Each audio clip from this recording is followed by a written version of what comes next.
दोस्तों, आज की कहानी है विधवा माँ की सहारा बनी बेटी। कहानी पसंद आए तो वीडियो को लाइक और सब्सक्राइब जरूर कीजिएगा।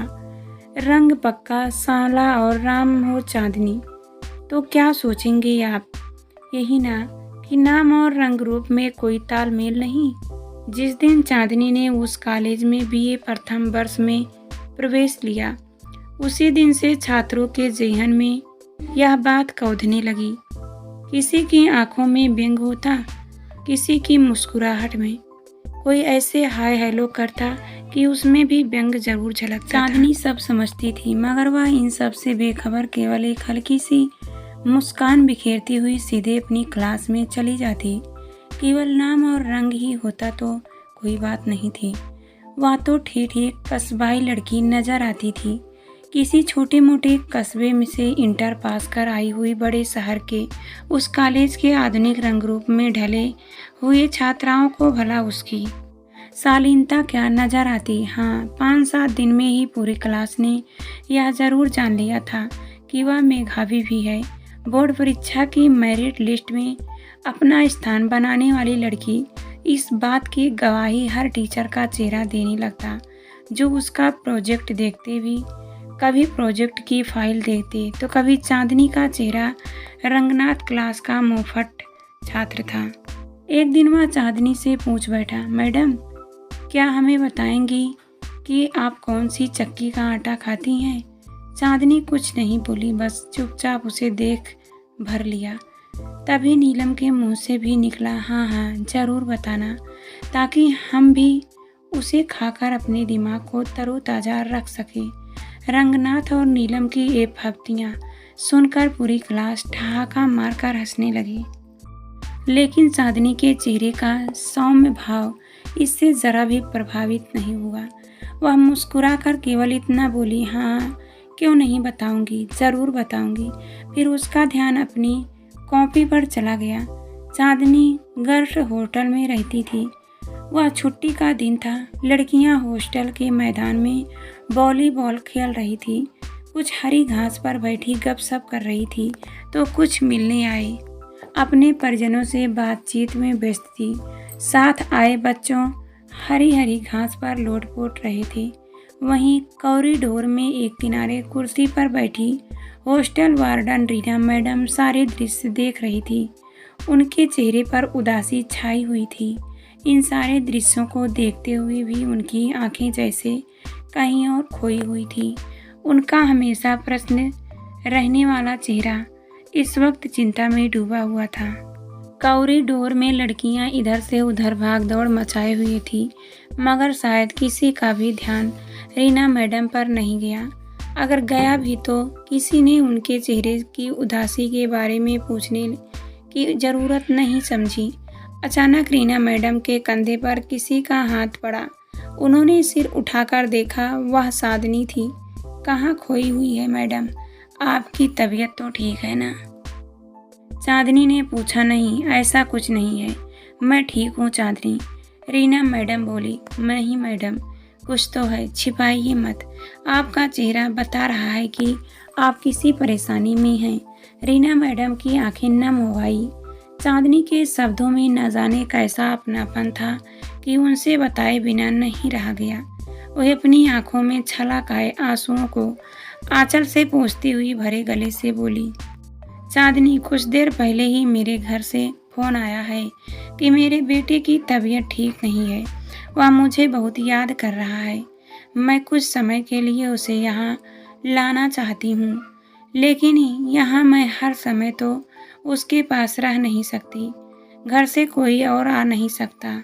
ऐसे में कौन रहेगा उनके पास? बस इतनी सी बात के लिए आप परेशान हैं मैडम? बस समझ लीजिए कि आपकी प्रॉब्लम दूर हो गई। उदासी और चिंता को दूर भगाइए। घर जाकर बच्चे को ले आइए। मगर कैसे? मैं हूँ ना यहाँ, चांदनी बोली। रीना मैडम ने उसका हाथ पकड़ लिया। वह चकित होकर उसे देखती भर रही। उन्हें अपने कानों पर विश्वास ही नहीं हुआ। क्या हॉस्टल की एक सामान्य छात्रा इतना आत्मीय भाव प्रकट कर सकती है? आज ऐसा पहली बार हुआ था। पर चांदनी की आंखों से झांकती निश्चलता कह रही थी, हाँ मैडम, यह सच है। मुझे हर किसी के दर्द और चिंता की पहचान हो जाती है। रीना मैडम की आंखों में एक बार फिर आंसू छलक आए।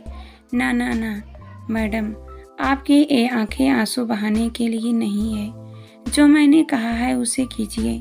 चांदनी इस बार स्वयं अपने रुमाल से उनके आंसू पोंछती हुई बोली। धीरे धीरे साल बीत गया। चांदनी भी द्वितीय वर्ष में पहुंच गई। वह टैलेंटेड तो थी ही, उसके व्यवहार ने भी उस तक कॉलेज में उसकी अपनी एक अलग पहचान बना दी थी। मगर रंगनाथ जैसे साहबजादों को अभी भी यह सब चांदनी का एक ढोंग मात्र लगता था। अब वे भी मौका मिलते पर उस पर व्यंग करने से नहीं चूकते थे। नया छात्र शुरू होते ही हमेशा की तरह इस बार भी अपनी अपनी कक्षाओं में प्रथम आए छात्रों का सम्मान समारोह आयोजित करने की घोषणा हुई। इसमें उन छात्र छात्राओं को अपने अभिभावकों को भी साथ लाने के लिए कहा जाता था। चांदनी अपनी कक्षा में प्रथम आई थी। रंगनाथ के लिए चांदनी पर फब्ती कसने का यह अच्छा मौका था। उसने अपने दोस्तों से कहा, चलो अच्छा है, इस बार हमें भी मैडम के मम्मी पापा के दर्शन हो जाएंगे। Mummy papa? अरे बेवकूफ़, मैडम तो गांव से आई है, वहाँ मम्मी पापा कहाँ होते हैं? एक दोस्त बोला। फिर रंगनाथ ने पूछा, अपनी अम्मा और बापू को लेकर आएगी मैडम। दोस्त के इस जुल्मे पर पूरी मित्र मंडली खिलखिला पड़ी। चलो तब तो यह भी देख लेंगे कि मखमल की चादर पर टाटा का पैबंद कैसा नजर आता है। रंगनाथ इस पर भी चुटकी लेने से नहीं चूका। समारोह के दिन प्राचार्य और स्टाफ के साथ शहर के कुछ गणमान्य लोग भी स्टेज पर बैठे हुए थे। प्राचार्य ने सब लोगों के स्वागत की औपचारिकता पूरी करने के बाद एक एक कर सभी कक्षाओं के सर्वश्रेष्ठ छात्रों को स्टेज पर बुलाना शुरू किया। चांदनी का नाम लेते ही पूरे कॉलेज की नजरें उधर उठ गई। चांदनी एक अधेड़ उम्र की औरत का हाथ पकड़कर उसे सहारा देती हुई धीरे धीरे स्टेज की ओर बढ़ रही थी। वह एक समान हिंदुस्तानी महिला जैसी थी।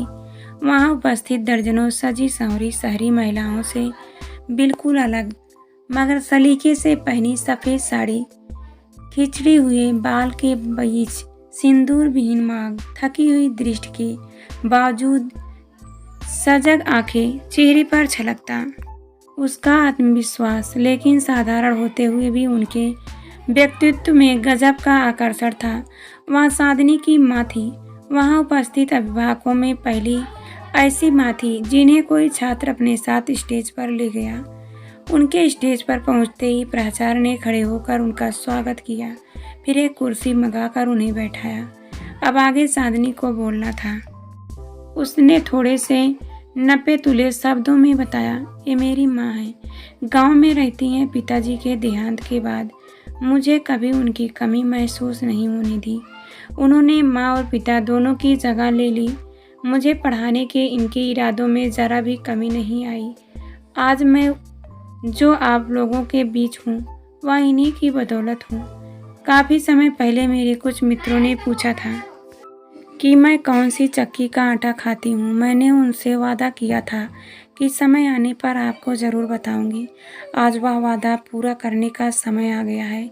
मैं अपने उन प्रिय मित्रों को बताना चाहूँगी कि वह चक्की है मेरी माँ। तमाम मुश्किलों और तकलीफ़ों ने पिस कर भी उन्होंने मुझे कभी हताश नहीं होने दिया। इनका प्रोत्साहन पाकर ही मैं आगे बढ़ी हूँ। मेरा आज का मुकाम आपके सामने है। इससे भी बड़े मुकाम को मैं हासिल करना चाहती हूँ। उसके लिए मुझे आपकी शुभकामनाएं चाहिए। चांदनी की चुप होते ही पूरा हॉल तालियों से गड़गड़ाहट से गूंज उठा। प्राचार्य ने स्वयं उठकर उसकी माँ को स्टेज की सीढ़ियों से नीचे उतरने के लिए सहारा दिया। रंगनाथ और उसके दोस्तों को आज पहली बार एहसास हुआ कि उस सांवली लड़की का नाम ही चांदनी नहीं है, बल्कि उसके भीतर चांदनी सा उजला एक दिल भी है। बाहर निकलते ही चांदनी को बधाई देने वाला पहला व्यक्ति रंगनाथ ही था। दोनों हाथ जोड़े और आंखों में क्षमा याचना लिए चांदनी ने गद्द होकर उसके जुड़े हुए हाथों को थाम लिया।